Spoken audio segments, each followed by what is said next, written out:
Simon, thanks for coming in and right. sitting with us today. I'm a valued member of the Assetwize team, by the way. Thank you.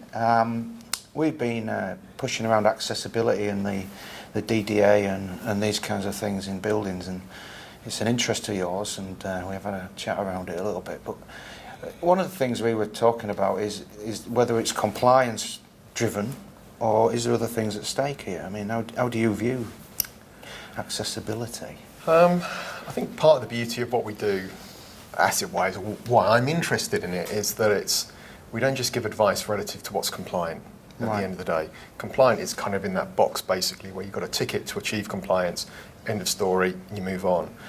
I look upon it more that we give clients holistic advice about, universal benefit. At the end of the day, you've got to get into a building, you've got to get into your place of occupation. Mm-hmm. It's a universal right, basically, to be able to exist, to get to work, travel, to go to the shop, to go to the swimming pool, to go to the wherever you need to actually access. Yeah.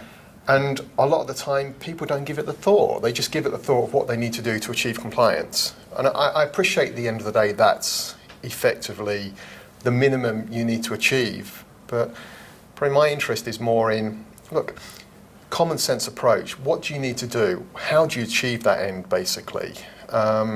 And it's good business at the end of the day to achieve that type of access or washroom facilities or anything of that nature. So do you think there's a need for people to be, I suppose, educated around the difference between good business and compliance? I mean, as I understand it, the if you like, that 50% threshold is a refurbishment, and you've got to do compliant issues, BCA or accessibility. But is the industry not fully aware of the benefits? And is there other things that we can do? I mean, we do a lot of reviews of buildings and build budgets. How could an owner, sort of encapsulate some of these things, but not necessarily pick it as this is a compliance upgrade? Do you see what I mean? I mean, one of the things you were talking about was, everybody within the world will know somebody with a disability at some point, and we think of the universal emblem as somebody in a wheelchair, but that's not necessarily the case, is it? Well, correct. I mean, as you say, the universal symbol is a wheelchair. Yeah. So automatically everyone thinks disabled access, you've got to give access to someone in a wheelchair. But we seem to forget that the majority of people in your life, you'll be disabled at some stage. You'll probably go skiing, as you do, and then you'll break your leg, and then you have to get to your office, or you might, suffer an eye injury or such like, or the elderly, people with prams basically, trying to actually push their wheelchair into the coffee shop, as it were. Mm. This is all a form of disability, and that needs to be actioned as well. Yeah. I think that's my side of the interest, that it's not just the minimum compliance side, but we look at all things basically. How you use the washroom, or if you've got a sight impairment, that you can actually figure out where that door is, if it's a white door and a white frame and a white wall. Yeah. They're really simple things that we could actually look at resolving now, and also moving forward into the future by way of your clients' CapEx plans.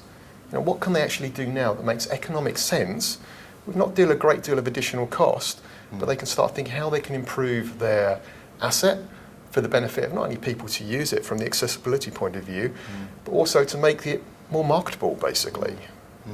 And the other side of it, I guess, is with the stock that we've got in commercial real estate, which we work in a lot.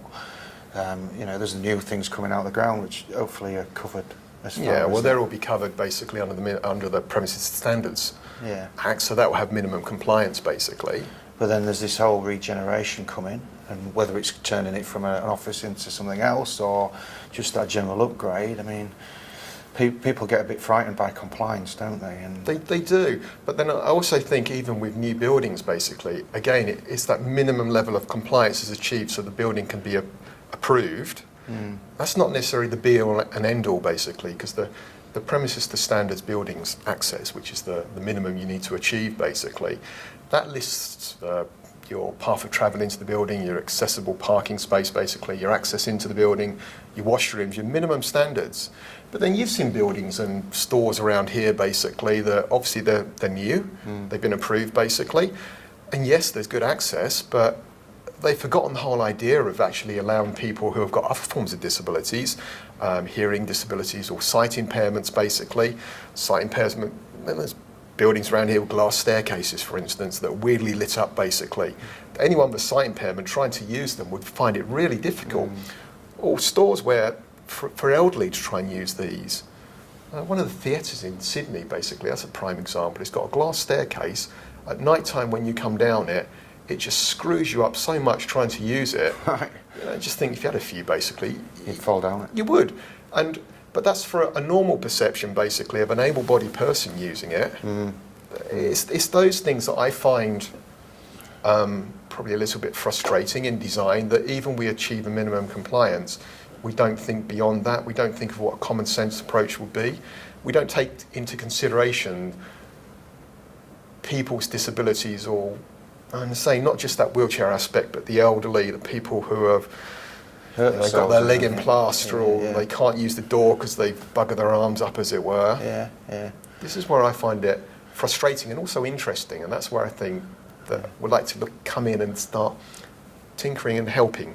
Yeah. That's what it's about. That's why I do it. It's also, as you say, it's about the life of the building, isn't it? Sometimes you get through that design process, develop this beautiful finish, when in actual fact it could be impractical. And, because it's not covered. Yeah. Because the code doesn't say, well, you've got to do this, you've got to do these things in order to comply, if you like, but nobody's saying, well, also think about this, or Correct. this. Yeah. There's a system or network or a drive called Universal Design, which incorporates common sense approach to problems. Because at the end of the day, to provide a ramp or a flush, people think of ramps, great big things, sloping, etc. But really, if you actually taper it so it's a flush level access, you don't notice it. Common sense. It looks good, it works, everyone can use it. That's kind of universal design. Right. And if you applied that all the way around the property, so you've thought about it by way of your light fittings, basically, the way you control your thermostats, for instance. Right. And you go into your previous talk where he talked about, not connectivity, basically, frictionless. Yeah.